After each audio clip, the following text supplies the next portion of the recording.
धूल भरी थोड़ी सी अच्छी खासी।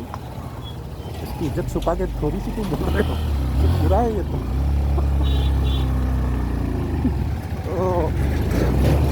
तो वहाँ से फिर सब चले गए। तो फिर यहाँ का जितने इसके टैंक वैंक ख़राब होने लगे, इनके रिपेयरिंग जितना होना था कर सके जितना करे, लेकिन भुखमरी होने लगी। टैंक चलाओगे और इनके ठंडे का सामान पहने तो थे, लेकिन इतना ठंड होने लगा कि फिर बाद में गाड़ी के तेल वेल भी फ्रीज होने लगा एकदम। तो इससे परेशान हो के मतलब बहुत लोग तो सोल्जर उसकी जर्मनी के मर गए। फिर वो माना नहीं, बोला कि नहीं अंदर ही आना है। उसके बाद आगे चलने के बाद 200-300 किलोमीटर जो था रशिया ने और पूरा लगा रखा था पेड़ा, तो इनको पूरा पूरी तरह से हराया वहाँ से। फिर वो देख के डर के फिर पीछे भागे, लेकिन अब पीछे भागने का रास्ता नहीं है, अब फिर वही सब चीज़ें पार करके आना है। तो सुलझन ने डिसाइड किया कि भाई मरने से तो अच्छा आगे तो जाएंगे, तो मरना तो 100% करना होगा, पीछे जाएंगे तो कुछ बच भी जाएंगे। तो उन्होंने डिसाइड किया कि भाई विड्रॉ करो, सरेंडर करने से अच्छा पीछे भागो। तो ये पीछे आने लगे, आते आते और भी मरे। तो 100 गए थे, तो मतलब समझो 15-20 लौट के आए। तो इनका बहुत सारा नुकसान हुआ, बहुत क्षति हुआ सब होके। तो पहला झटका पड़ा। उसके 2 साल के बाद फिर हिटलर ने फिर प्लान किया अटैक करने की, तैयारी करके वाला कि वहाँ पे ऐसा ऐसा है, तो उसमें पार करने की जाने के लिए वो चेन वाला और अच्छे वाले टैंक वाला डेवलप किया उसने। फिर आया 2 साल के बाद, फिर आया तो फिर उसने मतलब रशिया ने उसको हराया। ऐसा हो कि वर्ल्ड वॉर काफ़ी लंबा चला है ना। फिर वो लिटरली रशिया से हार गया था, वो जीत नहीं पाया, जीत नहीं पाया। फिर बाद में वो वहाँ पे 2 तरफ से लड़ाई उसको भिड़ना पड़ा। फिर वापस यूके वगैरह में फिर यूनाइट हो गए। वापस ने बोला कि मैं यूके और अमेरिका वगैरह का साथ दूंगा। और तब क्या हुआ कि अमेरिका तभी भी फर्स्ट वर्ल्ड वॉर में तो अमेरिका था ही नहीं, सेकेंड वर्ल्ड वॉर में भी नहीं आ रहा था। सेकेंड वर्ल्ड वॉर में क्या हुआ कि इनका फिर चल रहा था, फिर हिटलर का ही चल रहा था सारी चीज़ें,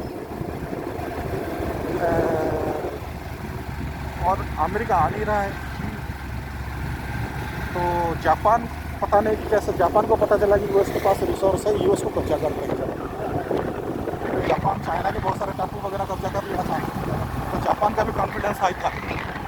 और उनमें जो आत्मघाती एरोप्लेन चलाने वाले होते थे, उनको क्या बोलते हैं, फुकुशिमा ऐसा कुछ बोलते थे, वो जा के प्लेन उड़ा के टकरा दे जाती।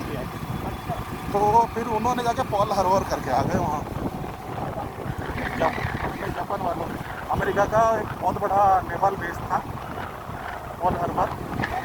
तो पर्ल हार्बर में जाके बम गिरा के अमेरिका का नेवी शिप वगैरह बहुत सारी चीज़ें उन्होंने जाके वहाँ से डिस्ट्रॉय कर दिया। तो यूएस ने भाई साहब, यूएस का आया गुस्सा, यूएस की हमारे बहुत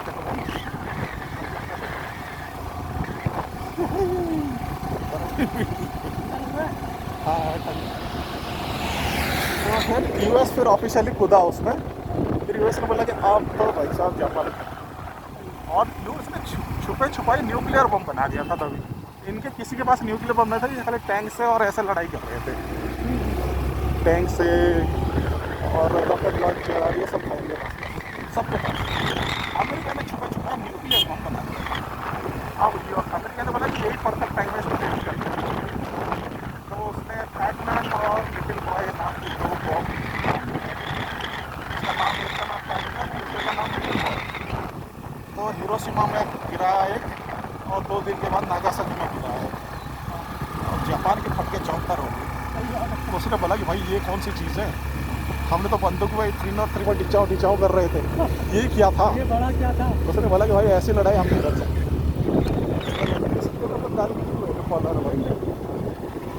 फिर उसने यूएस की सुपरमेसी वहाँ से शुरू हुई। सब लोगों ने बोले भाई इसके पास है क्या है सच्ची, ये तो हम लोगों ने इंडियन के हिंदुओं के ग्रंथों में पढ़ा था ब्रह्मास्त्र, इसके पास तो कुछ भयंकर बना दिया है इसने। और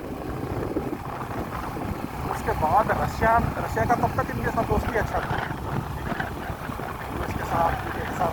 तो वो एक पार्टी हो गए जर्मनी के खिलाफ लड़ रहे थे। फिर जर्मनी हिटलर को उन्होंने ख़त्म किया, फिर जर्मनी ख़त्म हुआ, फिर सेकेंड वर्ल्ड वॉर ख़त्म हुआ, जर्मनी को सरेंडर करना पड़ा। फिर उसी जितने भी सब कैंप बना रखे थे उसने लोगों को वो करने के लिए, सजा देने के लिए, वहाँ से लोगों को छुड़ाए, नाजी कैंप्स वगैरह और सब चीज़ें हुआ। फिर अब रशिया सोचा कि भाई ये बम हमें, तो रशिया ने कहा था अपने जो सबसे बेस्ट GW क्या नाम है उसका स्पाई एजेंसी, KBG, हाँ KGB, उसने KBG के जो टॉप प्लेयर्स हैं उनको लगाया उसके पीछे। एक लेडी थी, उसने ये न्यूक्लियर टेक्नोलॉजी बोलते हैं कि दुनिया का सबसे बड़ा स्पाई उसको माना जाता है। उसने यहाँ US में आके चाइना में रही कुछ देर US में रही, कुछ देर UK में रही, मतलब अपनी फैमिली को लाइफ को छोड़ के, बच्चों को छोड़ के उसने बहुत सेक्रीफाइस किया।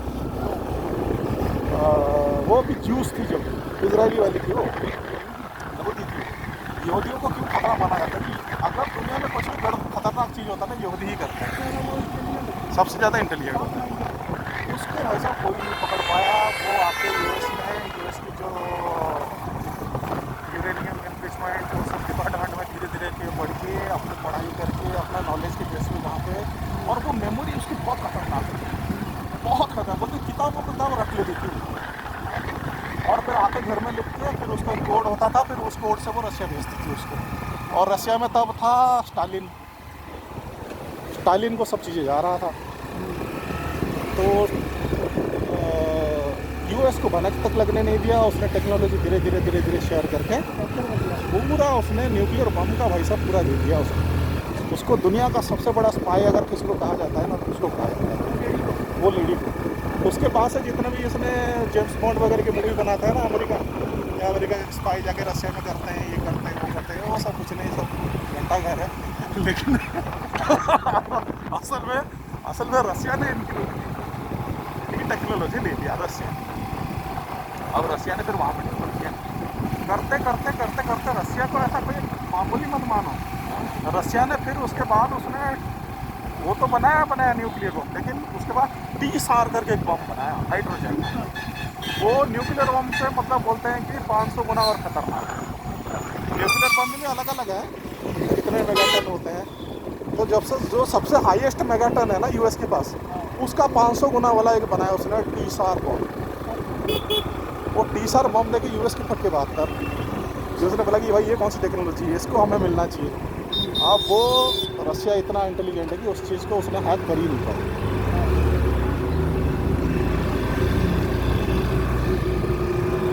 और रशिया का हो गया सुप्रीमेसी। अब ये जैसे इसके पास टेक्नोलॉजी चला गया, US ने बोला कि तुम तो हमारे पीठ पे छू रहे हो का, हमारे साथ दोस्ती थी तुम्हारी और वर्ल्ड वॉर साथ में लड़े और तुमने हमारी टेक्नोलॉजी चोरी कर दिया। उसको टेक्नोलॉजी तुम्हें मांगा, हमने तुमने दिया नहीं, कुछ भी कर दिया। तो US ने बोला कि ये गलत बात है, गलत कुछ नहीं है, पावर जिसका है वर्ल्ड में उसी का सब कुछ।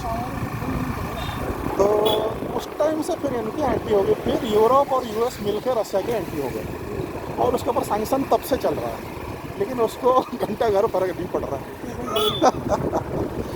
उसने फिर क्योंकि उसके पास नेचुरल रिसोर्स भी है, वो तो खरीदना पड़ता है उनको, तेल और गैस, और तो वो भले रशिया से डायरेक्टली ना खरीदे, लेकिन अब जैसे रिलायंस इंडस्ट्री रशिया से खरीदता है, रिलायंस से वो खरीदते हैं।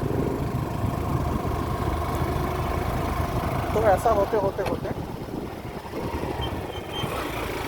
स्थिति ऐसी हो गई कि अब ट्रम्प आया था, बोल रहा है कि टचअप करेंगे रशिया के साथ, जो हो गया। अच्छा, दूसरा बात इतना ही नहीं थी, अब रशिया को जितना वो डैमेज करते थे, वो अपना टेक्नोलॉजी उतने लोगों के साथ शेयर करता था। ये बात कोई बोलेगा नहीं, लेकिन इंडिया के पास भी जो न्यूक्लियर बम कहीं ना कहीं रशिया से आया है। चाइना के पास जो है वो भी रशिया से आया है।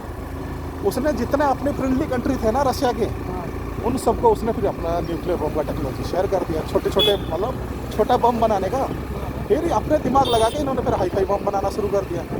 रशिया को लगा कि ये लोग बना नहीं पाएंगे, रशिया के पास जो 100 पावर वाला है, तो उसने 1 पावर वाला बम का टेक्नोलॉजी इनको दिया। अब इन्होंने अपना साइंटिस्ट दिमाग लगा के इन्होंने अपने बढ़िया बना लिया। फिर इंडिया ने, रशिया ने बना लिया, इंडिया ने, चाइना ने बना लिया, नॉर्थ कोरिया ने बना लिया, पाकिस्तान ने भी बनाया, लेकिन कहते हैं कि पाकिस्तान का न्यूक्लियर बम इतना खतरनाक है। मोदी तभी तो बोलता है, मोदी बोलता है अभी मैं गया था देख के आया है, पता है मुझे क्या है इनके पास। मोदी बोलता है इनका न्यूक्लियर बम कोई इतना खतरनाक नहीं है। तो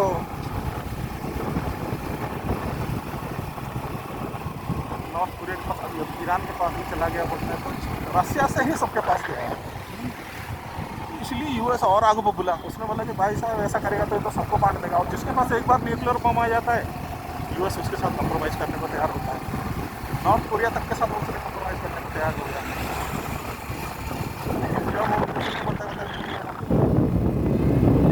हाँ, तो फिर उसके साथ फिर उसने बोला कि नहीं आप किम जोंग के साथ उसमें नहीं जाएंगे और नेगोशिएशन करेंगे, बहुत कब्जे कर